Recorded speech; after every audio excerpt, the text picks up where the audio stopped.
Em nome do Pai, e do Filho, e do Espírito Santo. Amém. Vinde, Espírito Santo, e enchei os corações dos vossos fiéis, e acendei neles o fogo do vosso amor. Enviai o vosso Espírito, e tudo será criado, e renovareis a face da terra.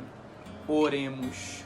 Ó Deus, que instruístes os corações dos vossos fiéis, com a luz do Espírito Santo, fazei que apreciemos retamente todas as coisas, segundo o mesmo Espírito, e gozemos sempre da sua consolação. Por Cristo, Senhor nosso. Amém. Glória ao Pai, e ao Filho, e ao Espírito Santo, como era no princípio, agora e sempre. Amém. Caros irmãos e irmãs, dando então prosseguimento à nossa série sobre os dons do Espírito Santo, hoje falaremos um pouco sobre o dom de conselho.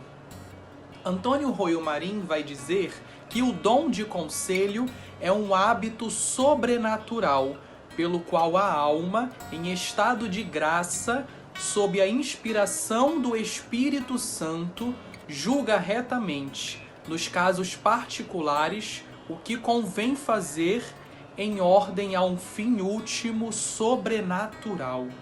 Ou seja, o dom de conselho é aquilo que, por ação do Espírito Santo, nos ajuda a julgar o que é correto e o que é errado fazer neste ou naquele momento.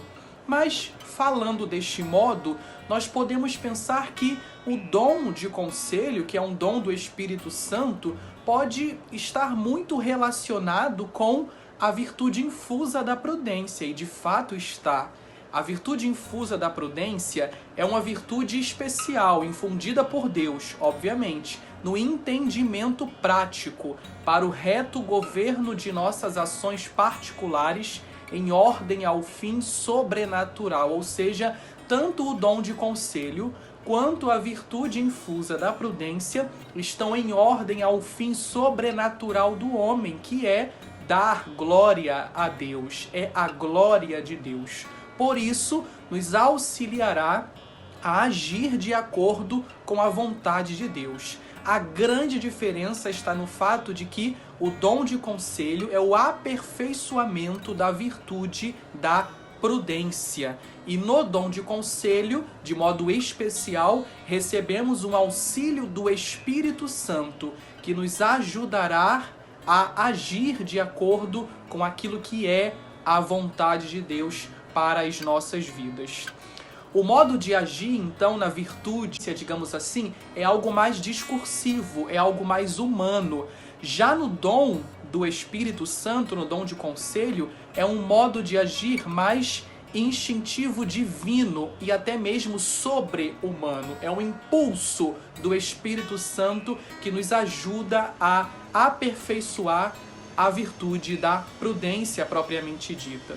E existem, então, dentro deste dom de conselho, alguns efeitos muito importantes e fundamentais para a nossa vida.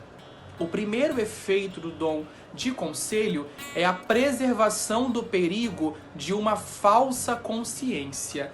O dom de conselho nos ajuda a não confundirmos as luzes com as trevas, ou seja, termos muito claro aquilo que é certo e aquilo que é errado para a nossa vida de fé. E não ficarmos justificando algumas coisas nas outras, ou algumas coisas erradas em algumas coisas certas, para que possamos nos tranquilizar diante daquilo que devemos agir.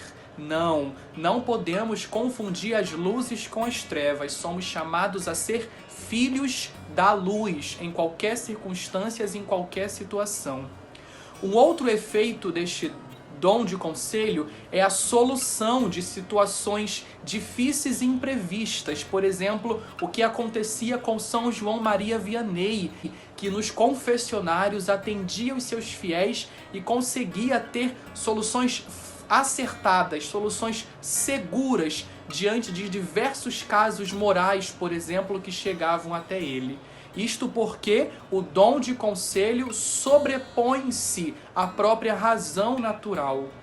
E por ser uma graça do Espírito Santo, dá condições para que aqueles homens, amigos de Deus, possam então ter soluções às diversas situações da vida.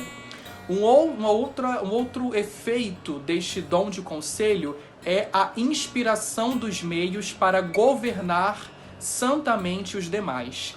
É necessário ter um equilíbrio entre um afeto filial e uma energia e a integridade necessária para fazer com que as pessoas cumpram aquilo que devem realizar.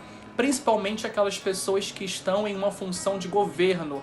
Deve haver então esse equilíbrio, essa prudência, digamos assim, aperfeiçoada pelo dom de conselho, que faça com que as pessoas sintam-se equilibradas para governar outras almas que estão confiadas a elas. E um outro efeito é o aumento da submissão aos legítimos superiores. A gente pode achar que, pelo dom de conselho ser algo intimamente ligado à alma, de modo muito pessoal, essas almas não necessitam de alguém que as guie, alguém humanamente falando. Muito pelo contrário, o dom de conselho, ele sim submete as almas humanas a terem uma forte inclinação e pedir as luzes dos legítimos representantes e superiores aqui na Terra. Isso é muito importante e aconteceu muito com Santa Teresa, por exemplo, que ainda que rezasse a Deus e pedisse a Deus um conselho, ela sempre ia ao seu diretor, e ainda que seu diretor dissesse o contrário daquilo que ela em oração tinha percebido de Deus, ela seguia então o conselho do seu diretor espiritual e isso agradava a Deus. Então precisamos receber esse dom de conselho, precisamos estar atentos também aos vícios opostos a esse dom de conselho, que é a precipitação por fazer as coisas sem consultar o Espírito Santo, que é a tenacidade, uma falta de atenção à inspiração divina, por orgulho, por egoísmo e a lentidão, ou seja, ainda que precisemos refletir, ainda que precisemos parar um pouco para consultar o Espírito e estarmos atentos à inspiração divina, precisamos também ser ágeis diante daquilo que foi proposto pelo próprio Espírito Santo para as nossas vidas. Por isso, então, esse dom de conselho, aperfeiçoando esta virtude da prudência em nossas vidas, ele nos ajuda a realizar as ações de forma aperfeiçoada e equilibrada. Os grandes santos, então, são os nossos grandes conselheiros, pois eles conseguem discernir entre esses dois grandes abismos da vida, entre esses dois grandes extremos, e nos trazem para o equilíbrio, para uma vida centrada na realização da vontade de Deus. Como diz o próprio Evangelho, devemos ser simples como as pombas e prudentes como as serpentes. Deus abençoe você e a sua família. Em nome do Pai, e do Filho, e do Espírito Santo. Amém.